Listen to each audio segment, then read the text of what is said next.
Tonight, Superman is back, Darkseid revealed, and we take a tour on comic book canon! Welcome to Comic Book Canon. It is Friday. We are back. We are in a good mood. We got news to talk about. I am here with my co-host, Chris from Journos Comics. Chris, how you doing? It's another beautiful night. How's a beautiful Friday night, that is. How you doing today, Jeff? I'm all right. You know, it's been a kind of a less, not a high volume of news as the previous week, especially with the Zack Snyder announcement, but we still have a lot to talk about, and I am excited. On top of that, we have two video packages we're going to roll in for the first time here on Comic Book Canon. The first is an interview with Steve Anderson from Third Eye Comics in Maryland. He's going to give us kind of his take on this whole comeback, back to comeback, and bring comics back with Diamond Distributors. And we also have a room tour with yours truly, Chris, over here. Pretty excited about that. But that being said, let us get into the news. How about it? This week, it started off with some kind of like absolutely hell yeah news, in my opinion. Superman is back. Henry Cavill. Deadline reported that he is in talks to return, which is a good sign. It's not confirmed yet, but it is looking good. That being said, Deadline also stated that it's not going to be the Man of Steel 2. It could be he could be taken apart as a cameo or even a bigger role in Flash, Shazam 2, Black Adam, Aquaman. So that being said, I even though he's not getting his own sequel, I still find this, in my opinion, I think this is really, really good news. What do you think, Chris? Yeah, I mean, I'm excited about it. I was a fan of Man of Steel, overall movie that I enjoyed. But this character arc has not gone anywhere, and I think just due to Warner Brothers and their, if you would say, mishandling of where this universe has gone. It's kind of I'm kind of up against the wall on saying, like, okay, a cameo, but when are we going to develop his story? Because I think ultimately that's what we as fans want. We want to see that next chapter. But I think if this universe lost another big actor, after already losing Affleck, it just wouldn't sustain. So ultimately, if this is 100% solid, I think it's another thing that says that Warner Brothers right now is doing all that they can to get through, all the turmoil of the past and get us going in the right direction. Yeah, I agree. I see Henry Cavill as Superman kind of as the backbone of the DCEU. I enjoyed Man of Steel. I really thought it was a good, solid start for the DCEU. I was sad to see what happened thereafter with Batman versus Superman and Justice League, but they are showing some promise here, and I think this would be a smart move on DC's part to really kind of, as you said, expand his story. I would love to see that happen. I would love to see him get his own movies where he explores some other kind of villains that we haven't seen on the big screen, like a Brainiac, for example. That would be the way to go, in my opinion. Yeah, there's so much that they need to do, but I think one thing they may have learned is take their time this time around. And just when it's put out, we'll be ready, and we just hope that it will be what it should be. It was interesting too, because a lot of people are also speculating on this. Henry Cavill posted a picture this past week with the comment, "Hello, old friend." He's in front of a gym here. People are wondering if this is him saying, "Hello, I'm back to getting ready for Superman." Only time will tell. The deal isn't signed yet, but it is looking pretty good. Now, moving on, there's something that's actually not a good look. Tell us about that, Chris. Yeah, I'm sure we all agree. Muscles and Superman looks good, tweeting, but Rob Liefeld, this guy seems to keep getting in trouble. So Rob Liefeld tweets a Photoshop photo of Ryan Reynolds' Deadpool, seemingly murdering Mickey Mouse with a bullet to the head. Very, very gruesome, I must say.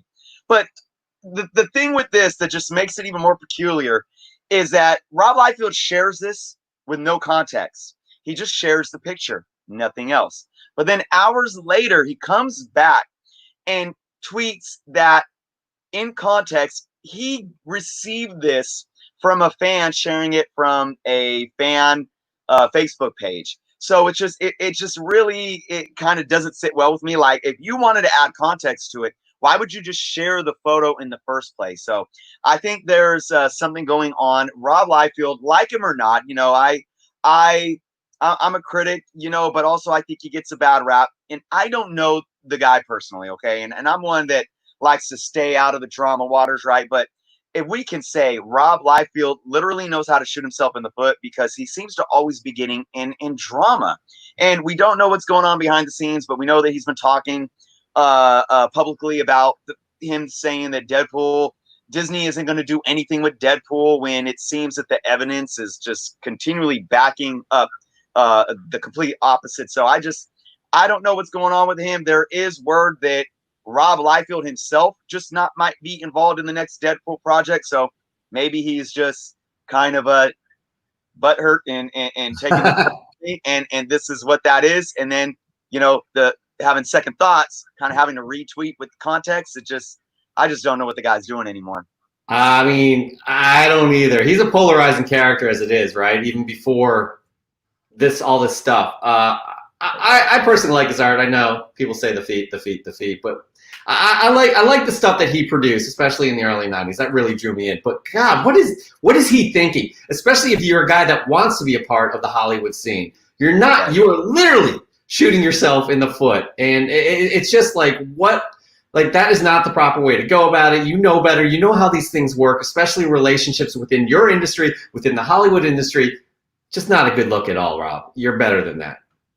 Absolutely. Absolutely. Yeah. And that's the thing. It's not about, I think, placing blame here. We don't know what's going on. There could be some things going on where it's not just black and white, to where somebody's a bad guy, somebody's a good guy. But like you said, excuse me, as an individual like him that's been in the industry for, 30 plus years now, you got to know better, so it's just, it's a tough situation. And like you said, I'm not, I give credit where credit's due. He created characters like Cavill and Deadpool, and we celebrate those characters. So, we can't hate him 100%, right? I mean, yeah. I mean, exactly. Right? There you go. So, but hey, we'll see how this pans out. I think all of us can agree on one thing, though. Can't wait to see Deadpool in the MCU. And speaking of seeing people that we have been wanting to see, we've been wanting to see Darkseid, right? We know that it's been announced. Snyder Cut's coming with Darkseid, and we got an actor announced. But Jeff, I'm gonna have to hand this over to you, because when I heard this and read the story, I'm like, who the heck is this guy? I have no idea who this guy is. Yeah, well, you're not the only one, because I was the same way as well. So, as we all know, the Zack Snyder Cut was confirmed last week. A lot of speculation came out from that, but they did confirm Darkseid will be in this film. There's been a lot of rumors as to who was playing it, and this name did come up. But finally, this person was able to confirm he is indeed playing Darkseid. His name is Ray Porter. Hi, I'm Ray. I play Darkseid in Zack Snyder's Justice League. There, it's out now. I guess that's a big weight off of his chest. But it is kind of like, who is this guy kind of a thing. I have to say, if you look at his IMDb, he has done a lot of bit parts on a lot of shows that you probably know. But again, if you're going to bring somebody like this in, somebody who is playing such a powerful role, a perfect example is Josh Brolin playing Thanos. He killed it as Thanos. It wasn't Josh Brolin. He was Thanos. You gotta. I want to see somebody on that level to play Darkseid. We'll see what happens. Maybe this guy will blow us all away. But it is. I can understand why people feel a bit underwhelmed. What do you think, Chris? Yeah, absolutely. And I like using the Chris Hemsworth example, though, with Thor. I mean, there was so much. The critics just got all over, Marvel back then, and said, "Who the heck is this guy?" We can't wait for this character to bomb. But he's been an icon within the MCU, and has made a name for himself. So you have to hopefully trust the process. I know for myself, and I think a lot of people agree, that casting in what Kevin Feige has done for Marvel, bringing in either known names or unknown names, they've done a solid job. So we just have to sit and be patient and hope that the Warner Brothers has done the same thing with this character, because we're waiting over 3 years to get this cut, to get this character. If the character bombs because of a bad performance, man, that's just, I don't know if we're coming back from that. They'll never hear the end of it. Right. I do like his choice in beer. He also tweeted this: a Darkseid Funko Pop next to a Guinness. So I will give him that. But in addition to finding out that Ray Porter will be playing Darkseid, we got kind of our first look at Darkseid when Zack Snyder tweeted he is coming to HBO Max, and he is. We all know this. We're all excited. This picture leaves me wanting more. And with our we, as you all know, we have our technology we have here at Comic Book Canada is second to none. So we did a little bit of investigating by being able to zoom in, and there he is. There's Darkseid. He looks like a bald dude with his shirt off and an axe. I don't know, whatever. I'm psyched. I can't wait. I'm not gonna discount this. I'm extremely excited about the potential of Darkseid in the DCEU as a whole. Hopefully we see more of him. Hopefully this will launch him back into the DCEU, even though we don't even know if the Zack Snyder cut will even be canon. A lot of things to figure out, a lot of things to be excited about, especially this next story. What do we got, Chris? Yeah, Star Wars fans, some interesting news. I report this news with telling everyone, take it with a grain of salt, but Solo 2, possibility. Well, there's talks that it could end up as a Disney Plus series. I personally think this would be awesome. My take on Solo, I loved it. I really did. I thought it was an overall extremely entertaining film. I thought Aaron Reich did a great job portraying a iconic character that really none of us could see anybody but Harrison Ford portraying. So, I think it got a lot of backlash, and the numbers weren't so well in the box office. I think that had a lot to do with the division that was caused by The Last Jedi. So I personally I don't want this franchise to suffer at the hands of that. So whether it be another film or showing up in the Disney Plus series, I really think it has the opportunity to vitalize in these characters. And we saw so much left hanging with Darth Maul showing up. The only issue getting in the way with this is the actor schedules. Aaron Reich is the leading star on NBC's Brave New World sci-fi show, and we're pretty sure that that's going to get the green light for a second season. If that happens, that's most likely going to not allow him to hop over to another 8 to 10 episode series. We know that Donald Glover has his ATL show too, so it just doesn't seem that it's very practical. But at this point, hey, it's up in the air. Why not? Anything can happen with time and money. And to be honest, even just a grain of salt here, I'm excited about this. I liked Solo. I didn't understand the people and their criticisms against Solo. It was a fun movie that took us back to the beginning of Han Solo, even to the fact that we saw how his name came to be. I'm all on board if they're going to make this into a series. A 10-episode series, sign me up. I'm super excited about this potential news. Again, there are logistics and things that need to be worked out, but I want to see this happen. I absolutely want to see this happen. But moving on, we actually even have more DC news here. What do we got, Chris? Right. Okay. DCEU fans. It's happening for DCEU fans, and I feel that it's just another notch in Warner Brothers trying to take these films in the right direction. But basically, we have HBO Max that has been launched. We know that the Snyder Cut's coming in, and they have officially showed a section that states DCEU, DC Extended Universe. So we know now that not only is the DCEU official, it is something that is going to be tied in with HBO Max, maybe like Disney Plus with the MCU. So there's that aspect, but then there's the other aspect of this. I just think this really shows that Warner Brothers is saying, we are not done with this universe. We've hit hurdles. We've had, forks in the road, and we've fumbled the ball multiple times, but we are going to keep pushing forward and trying to get this thing right. And although it's almost like, we've been knocked down so many times as fans, do we have the energy to get back up? But I'm staying optimistic. I really am. I do believe that the first DCEU appearance on HBO Max will be the Snyder Cut, but there are some shows that are in the talk too, and we could have a bright future here for Warner Brothers and the DCEU. Yeah, I agree. It kind of cements the fact that Warner Brothers is not giving up on the DCEU, and as comic book fans, we should all be happy about that, because that just makes all these IPs just grow and have potential to be in other forms of medium. What DC does, though, it kind of it just saturates the market with all of these different universes. CW, I'm in the Arrowverse. You got the DC universe. You got all that stuff. I'm happy to know that the HBO Max shows that they're, they greenlit Green Lantern, no pun intended.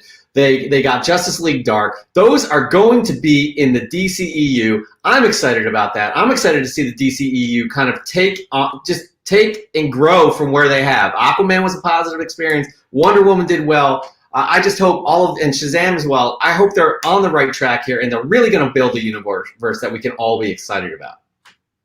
Absolutely. And I think we said this in probably almost every show, because we've had a lot of DCEU news. We want all of these franchises to succeed. I mean, DC, and I think we forget that DC has been iconic in the film industry so far. Look at what Christopher Reeve Superman did, revolutionizing film in the late 70s and early 80s. Tim Burton's Batman in 1989. And boy, did that kick off not only superheroes in the film industry, but it gave new life to Batman, the character, in the comic books. And then, Christopher Nolan's trilogy, even with the success of the MCU, what Marvel Studios has done, Christopher Nolan's Batman trilogy is still recognized as some of the greatest superhero genre cinema ever. So I just am rooting for Warner Brothers to keep pushing. I don't want them to give up and scrap it. I want them to see this through. For 100%.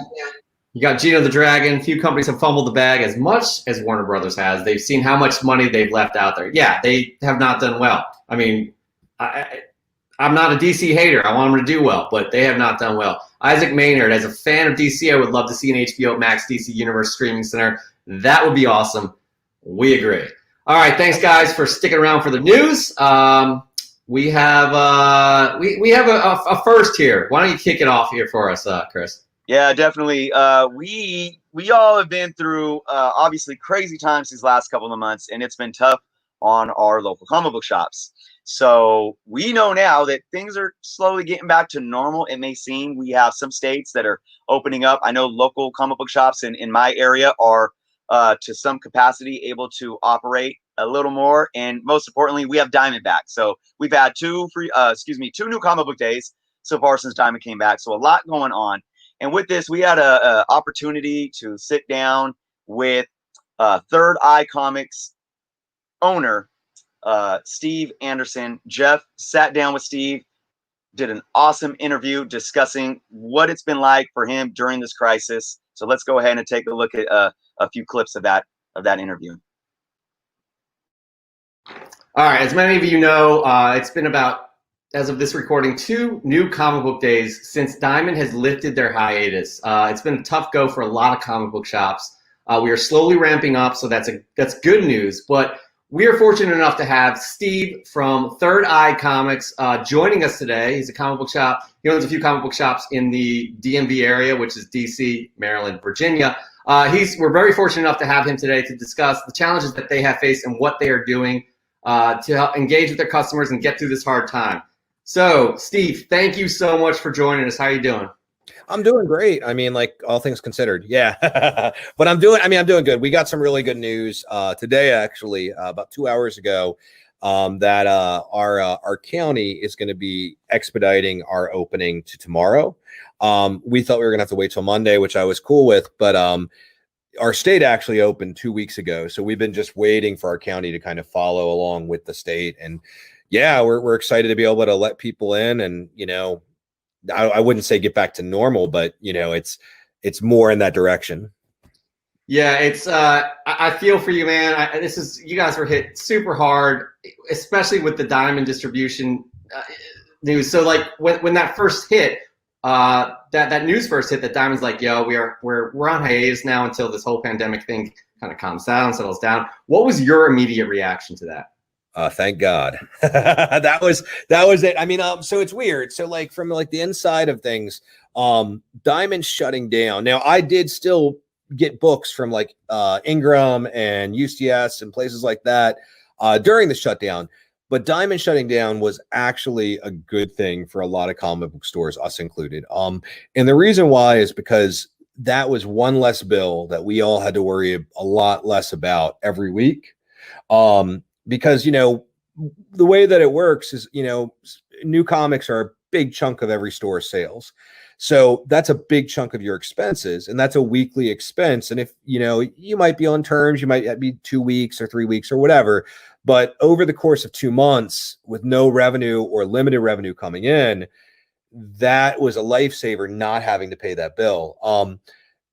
It was good being able to get books through other distributors because we could pick and choose what we wanted to get. I mean, getting, you know, the Batman Last Night on Earth graphic novel, that was great because everybody wanted that, but not everybody was going to want, you know, whatever the newest issue of a series that might not be like their favorite thing is, or, you know, the $200 statue that might be coming in, or, you know, the like omnibus, you know what I mean? Like there's like a lot of like stuff that come with those Diamond shipments that are sometimes sellers or slow sellers, and not like the rapid fire new release sellers that most people see, you know? Yeah, that's interesting because you know, I'm sure a lot of collectors, a lot of people that go regularly, weekly to their local comic book shops don't realize that is you know, that's a high cost right there. And for you guys having limited revenue at this time, that's an interesting kind of take, because that's the other side of things that I think a lot of collectors, a lot of comic book people, a lot of comic book folks don't see.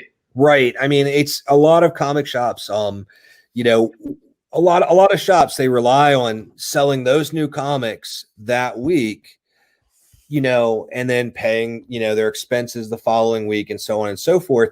It's a lot like the restaurant industry in a weird way, where like, you know, if you get the stuff and you're sitting on it and you don't have the customers for it, it's not so much that it's going to go bad, but the demand will start to dwindle. The spoilers will start to come out. It'll become old news.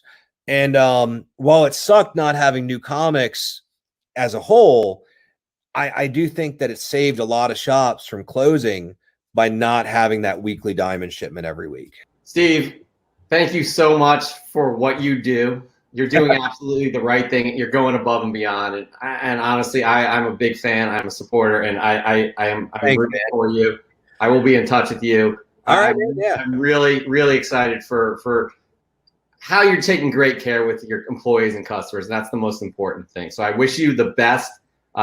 You know, love for us to talk again. Thank you so much for joining us, man. No problem. Thank you for having me on. All right, guys, just first and foremost, Steve is just a great guy running a great business. We have the full interview for you guys. If you want to check that out, that will be posted to the Comic Book Canon YouTube page tomorrow. So be sure to look for that. If you guys live in the Maryland, DC, Virginia area, check out Third Eye Comics. They have 4 locations. Their website, thirdeyecomics.com. Just amazing stuff. And even if you don't live in the area, they have an awesome shipping, ship to home, cheap, affordable shipping as well for any kind of purchases you make online. So please support your local comic book shops. A big thank you to Steve for coming on the show. Full interview with a lot more goodies available tomorrow on the channel here. Yeah, he said a lot of things that us as collectors, I didn't even think about. Like, I was really surprised when he said he was kind of thankful that Diamond kind of held back and went on hiatus during that time. So that was extremely fascinating. All right, so moving on. Y'all love this part of Comic Book Canon where we discuss the spec world. We discuss the comic books that are hot. And what we do is we use a tool, a website called coverprice.com, where they take all of the data from the previous week, and they, based on sales, they're able to tell us what the hottest comics books are for that week. It was an interesting week, I'd have to say. Wouldn't you say, Chris? Wow. Well, I know you and me are huge Spider-Man fans, and boy, did he dominate this week. He absolutely did. Check it out. Yeah. So basically, you got 10 books. 9 of them have to do with Spider-Man. So let's go down the list. At number 10, Ultimate Fallout, still up there. It's been up there for a few weeks now. Ultimate Fallout number 4, first Miles Morales. The only one that doesn't involve Spider-Man, number 9, Darth Vader. Number 3, First Doctor Aphra. Number 7, Amazing Spider-Man. Number 4, that's the first Silk. That one's been hot for a while too. Number 6, The Amazing Spider-Man. It's a free comic book day, 2007, The Swing Shift, which is the first appearance of Jackpot, and I'm gonna get into that in a minute here. Number 5, Web of Spider-Man. Number 99. Oh, that's the first appearance too, but can't think of the character off the top of my head. I have that one though. Number 4, Amazing Spider-Man free comic book day, Swing Shift again. This is just they're the same book but variant covers. Number 3, Amazing Spider-Man presents Jackpot number 1. Number 2, Symbiote Spider-Man number 4, second printing variant. This one has been hot. And then number 1, Amazing Spider-Man 546. Okay, what's the theme here, guys? For the most part, Jackpot. Now, 546 is Jackpot's first appearance in continuity, where the Swing Shift free comic book day book was her basically her true first appearance. Even the Amazing Spider-Man 550, which is Menace's first appearance, but it has a feature of Jackpot as they're going at it with this villain. It's just crazy to me. As we reported, I believe, in last week's show, Sony's in talks to producing a spin-off of some Spider-Man character, and there is speculation and talk that it could be a Jackpot movie. And I think we expressed last week, too, that this just is kind of like out of left field. As a huge Spider-Man fan that's read all the books, I wasn't big on this character at all. Her character almost made no sense at all. But boy, does this show how us collectors speculating on the market jump to the market and really demand what they think is hot, because we see through this whole list, it's all about Jackpot right now. It's crazy. Yeah. You get a guy like Mark Guggenheim, who is, I guess, tapped to write this Jackpot film, and it just goes crazy. I'll tell you what, if you are a diehard Jackpot fan that really wants to get these first appearances, wait 2 to 3 months from now. Actually, wait a month from now. They'll be down to a reasonable price, because this is absolutely insane. And I can't say I've seen anything like this where 9 out of the 10 books are dominated by Spider-Man. It is absolutely crazy. Yeah, absolutely. I mean, hey, and again, I'm as a fan of Spider-Man, I love it, but you got to really look at the underlying factor here. Outside of the Miles Morales, that character is just doing amazing things on his own. We talked about that last week as well. But the simple fact that 5 of these books are just all because of speculation about this Jackpot character, it just blows my mind. It's unreal. Hey, maybe this is just a combination of your standard fans speculating and just ultimately so many people being bored at home and just say, hey, why not? Right? I don't know. I couldn't tell you. Here's the thing too. This movie isn't confirmed. Like, right. Jackpot isn't confirmed. Madam Web isn't confirmed. But the issues are just hot right now, and people are just it has to be speculation, because I can't see people just doing somersaults to try and get Jackpot's first appearance. It makes no sense to me.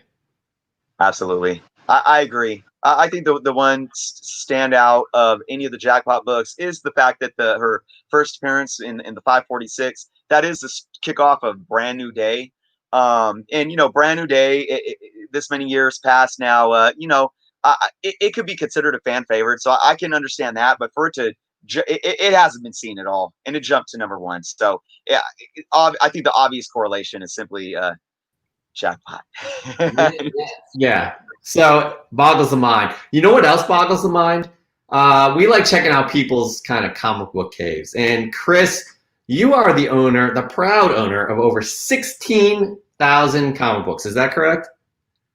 Yes, I believe it's 16,200 and something at this point. I did not mean to shortchange you there, buddy. I apologize. But you have quite the setup there. And we are really excited to share with all of you, the audience here, Chris's his comic book cave.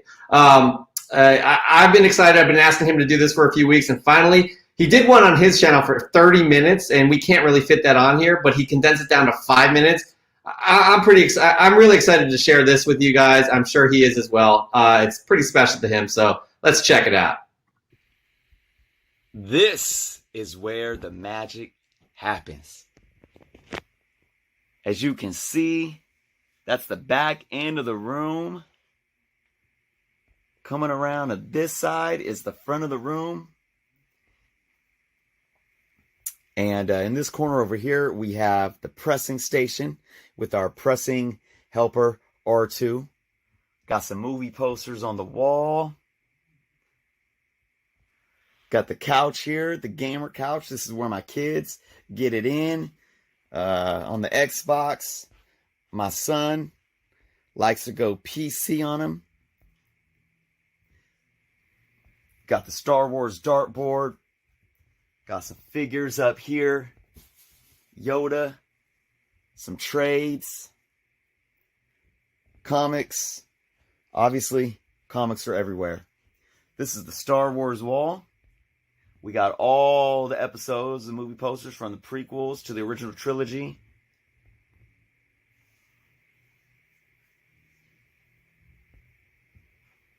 Comics upon comics upon comics. My custom Mod Podge boxes.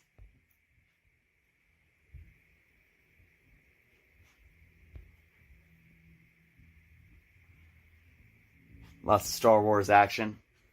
Got some Marvel action in the corner. Amazing Fantasy 15.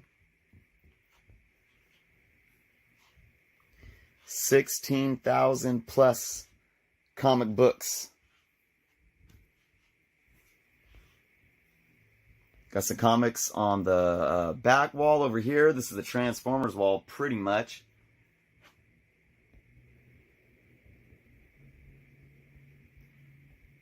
We got some toys in the backpacks. As to match the backpack, we got Star Wars toys, Transformers, DC toys, and Marvel toys. It's some DC wall going on over here. And then we got the main unit. Now, this unit I built myself. Top shelf, basically the size of a standard bookshelf. And the bottom piece fits long boxes. So you have 18 cubbies down here that fit a long box perfectly. And then the top, they're a little bigger. And as you can see, I have 3 long boxes plus some boxes of supplies in there.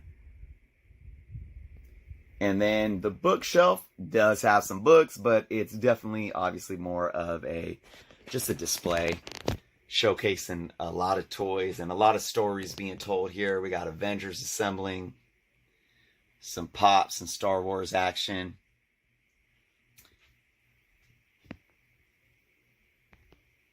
Some 12-inch figures, some smaller figures. Got some Civil War going on with Cap and Iron Man going at him.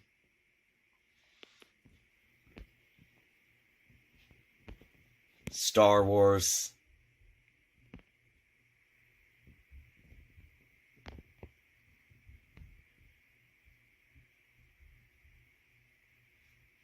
Got some Star Trek. Lots of Star Trek books back there. Some more Transformers.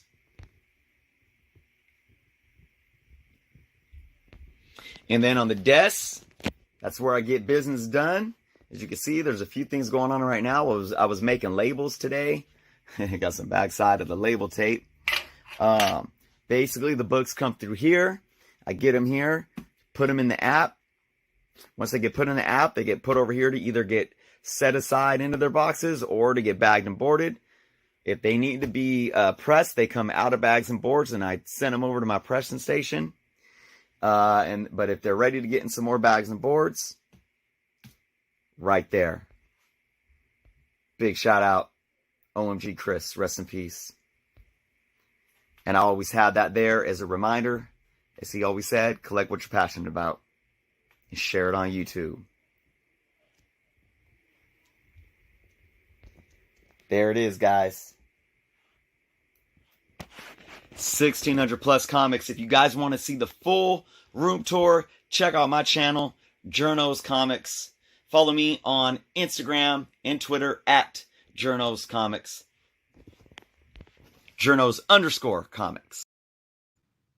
All right. Thank you, Chris, for sharing your special cave there. What we'd like from you guys, though, for next week's show, we are asking all of you to show us your comic cave. If you guys could just send us a picture, send us videos, send us whatever, we'll share it on our show next week. Use the hashtag on all our social media, Comic Cave CBC, hashtag Comic Cave CBC. Share those pictures with us of your beloved space, your special space that you need to get away from everybody and just immerse yourself in this hobby that we all love. Share that with us because we love seeing how you guys kind of organize your room and decorate and all those kinds of things. Chris, thank you for sharing that. I would share mine, but mine is anywhere near as exciting. This is probably it's not all my books, but it's about all I kind of display. I don't really have the room, and I'm kind of doing shows. I always say, every collection is special. Whether you have 10 books or 10,000 books, it's all special. It's all unique. And I'll tell you, there probably wouldn't be a Journos Comics if it wasn't for, folks like you and I and everyone watching showing off their collection. And that's what really got me excited and got me involved to join this community full of awesome people and awesome collectors. So, let's definitely utilize that hashtag and don't anyone watching like I said, don't feel don't feel discouraged. Your collection is unique. If you have just one book you like to show off or one box, whatever you have, feel free, show it off, and we want to show you off on the show. Absolutely. And again, hashtag Comic Cave CBC. Send those out to us. Instagram, Twitter, what have you. But I do want to, Chris did do a 30-minute version of this tour where he gets down and dirty with all of his collectibles and things like that. Check it out at Journos Comics, at Journos_comics. Check out his YouTube page, his Twitter, his Instagram. He's got all the good stuff there. Speaking of all the good stuff, we thank you guys so much for sticking around with us for this whole show. It is now time for Q&A. You guys have been wonderful guests here today. Let's start off here, Chris, with Isaac Maynard. Have you heard they're going to do a Madam Web film? That's in rumors that they might do that film. Yes. Yeah, we talked about this last week. It is a rumor. It might be happening. It is a weird choice for a spin-off film for this Sony Pictures. I don't remember the acronym, but Sony's right, Spider-Verse. Yes. Sony, Marvel, Sony's like Spump brand of Marvel or whatever. Weirdest acronym. This is happening, and Chris and I are on the same page here. It's like it's not as bad as Jackpot because Madam Web could open up possibilities into multiverses, but Jackpot's pretty bad. But it is one of those like head scratchers. Like there could have been some other characters you could have chosen first. What did you say, Chris? Right, yeah, and I think the way we brought that up was, or especially for me, it's like I would love to see this character interact with Spider-Man and bring those storylines into a cinematic universe. But right, it's like the timing, the reasoning behind it, and with everything going on with Tom Holland, Spider-Man, with Venom, building what they look to be doing and building Sinister Six. It's just I don't see where it would fit at this point. I just don't see, because ultimately I believe you can't have a Madam Web film without Spider-Man, and I don't see how this is going to work. That's pretty much that. We also thought you couldn't have a Venom film without Spider-Man too. It did work out. True. It did work out. I mean, it wasn't the greatest film of all time, but it did work out. All right. So next we have my friend Adrian here. Might get good traction as a series. I'm for a solo Disney Plus series. Absolutely. I think Disney, it would kill. I really do. I think if they bring that same tone into a 10-episode season, I think that would be outstanding. And I am completely on board with that. Right. Me too. Absolutely. And I think if I don't want to see Solo fall off for any reason. I think it can be successful in any format. And I think one thing that we all need to understand, the day and age of cinema has completely changed forever, and it's going to keep evolving. You know, there is such a level of standard when it comes to series now with all the streaming services, and you're really getting that cinematic feel out of a lot of these series. And ultimately, I think the storytelling is where it's at when it comes to the series. I think we think about movie theater cinematic 2.5 hour portrayals as where the big hitters are, but who's to argue to say that many movies that we're out paying $12, $13, $15 for these days are falling short of any solid storyline. So when you have a company like Disney with individuals like Kevin Feige with Marvel and Favreau handling a lot of the Star Wars stuff, I see nothing but excellence coming out of a solo Disney Plus series. Again, you don't have to sell me much on that. I'm 100% on board with that. We had Johnny Zuko. This is an interesting one right here. Any thoughts on the Ayer cut? He's referring to the Suicide Squad. There were a lot of reshoots, a lot of things that were re-edited and spun around in the Suicide Squad. That was really not, in my opinion, not a good movie. I was really disappointed by that. But where do we draw the line here? Like, where do we draw the line in terms of like seeing a director's full vision? Because that is a lot of money for a studio to invest in. And I don't know what the return on investment will be for a Suicide Squad director's cut. I don't know. I'll be honest. I would be interested in seeing it, but it's not one of those things where, like Zack Snyder, I definitely want to see his Justice League. I not as high, nowhere near as high on the list to see Ayer's Suicide Squad. What do you think, Chris? I agree. I mean, you got to look at Justice League in a few different ways, looking at a few different variables. One of them is the fact that Justice League was supposed to be the DC's Avengers film, where we saw, the MCU take these characters that had their solo films and you bring them together. Ultimately, DC kind of did it backwards because we didn't get a bunch of solo films first. But still, it was supposed to have that impact. You bring these key characters together. Suicide Squad wasn't really like that, in my opinion. Obviously, it was a group film. You had a lot of different characters, but so much of the DCEU was supposed to be around Superman, Batman, Wonder Woman, and even Flash and Aquaman. So to give context to that film with such a nemesis as Darkseid, and allowing that story arc to maybe be completed and solidified, I just think Suicide Squad didn't have any of those variables. And with this bad of a film that I felt it was too, it's just like, you're right. What's the purpose? Let's take the loss on this. Let's completely take the loss on this and keep moving forward. So yeah, I think there's just a lot of different variables involved that makes a director's cut for Justice League seem worth it. Yep. On point right there. I will not disagree with you.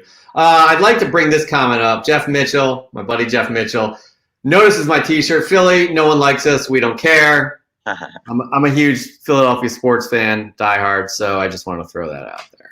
It's true. And I think this is going to be our final comment here. This is great here. Mike Sears, bring the Batman the Animated Series as a movie. Yes. I'm in. 100%. I would love to see that. All right. Who would you cast as Batman? It's like a no-brainer for me, but Chris, who would you cast? Well, I'm going to tell you. Oh, maybe it isn't a no-brainer. Here we go. I could Google this real quick here just to get an age on this guy, but let me tell you something. Okay. I'm going with two characters. Joker's going to be in it. And then who will we cast as Batman? Look, it's 2020. We have all the technology in the world. And if we can make Brad Pitt, 15 years ago? Can I stop you right there? If you don't say the person I'm thinking about, and I guarantee you everybody else in this room is thinking about, you're wrong. But go ahead. Well, as I was saying, if we could turn Brad Pitt into a baby, right? If we could, Benjamin Button. I mean, that movie was 15 years old. We turned a 60-something-year-old. Well, actually, it wasn't her, but we turned Princess Leia into the young Princess Leia, 20-year-old Princess Leia. We brought an actor from the dead for that same film. And if we can make what's his name, Michael Douglas, look like he's 30 years old again, dude, I'm telling you something. Get Kevin Conroy in the gym, just let him bulk up a little bit, and throw some little CGI dot or whatever those the dot technology on him, and make him look like he's 30 years old again, and just make him be Batman. And I'm going to tell you something. Do the same thing for Mark Hamill as Joker, because I'm not accepting anyone else. All right, I'm going to give you props on Mark Hamill's Joker. I think he would be outstanding in a Batman Beyond film. But you didn't say Michael Keaton. You didn't say Michael Keaton as Bruce Wayne in a Batman Beyond film. You said Kevin Conroy. Beyond. Well, but I'm talking about the animated though. No, we're talking live action. But so Batman animated live action or Batman Beyond live action? Batman Beyond live action. Okay, well that's different. For Batman animated, I'm going with because when I read comic books, I hear Kevin Conroy's voice in my head and Mark Hamill's when I'm reading those characters off the pages, simply because of Batman animated. But Batman Beyond is absolutely, I agree with you. I agree with you because not only does it set up kind of this idea of like it's in the same universe, right? Which doesn't really, it could just be more of like a nod. It doesn't really need to be fact, but you can really see Michael Keaton's character older, even if it's not in the same universe. But in that aside, though, I mean, his role was just so iconic, that and we see how he is an older antagonist in what he did with the Vulture. It was just an awesome job. So absolutely, old Bruce Wayne, Michael Keaton. Okay, I'm right. 100%. There was a miscommunication there, and I apologize for jumping down your throat. But you did bring up a good point. I think Mark Hamill would be a great live-action Joker in a Batman Beyond film. That would be outstanding. I would absolutely want to see that. Yeah, and I know Mark Hamill's like almost pushing 70 now, but like I said, I mean that. Come on. Yeah, I mean, come on. You got and I know this he may be in a league of his own, but you got what's his name, Tom Cruise at 60, still doing like Mission Impossible. Yeah. So hey, Mark Hamill can pull off. 70's the new 30s, what they say these days. Right, exactly. Yeah. All right. Well, anyways, it's time to wrap up our show. Thank you guys all so much for joining us tonight. This has been a blast. We really, really appreciate you guys watching. We will have we'll post up the full interview with Steve Anderson from Third Eye Comics tomorrow on our YouTube page. We'll also post up Chris's his room tour. Please send us your Comic Cave CBC. Send us your comic book cave where you guys go to relax. We'll have that. We'll feature that on next week's show. Chris, this was a great show tonight, wasn't it? Yeah. It's funny is we thought that this was a slim picking week, but still so much good stuff to talk about. Absolutely, and it was because of all of you. Once again, thank you so much. On behalf of Chris, I'm Jeff. We will see you next week, 9 p.m. Eastern Time, 6 p.m. Pacific. Y'all have a good week. Take care.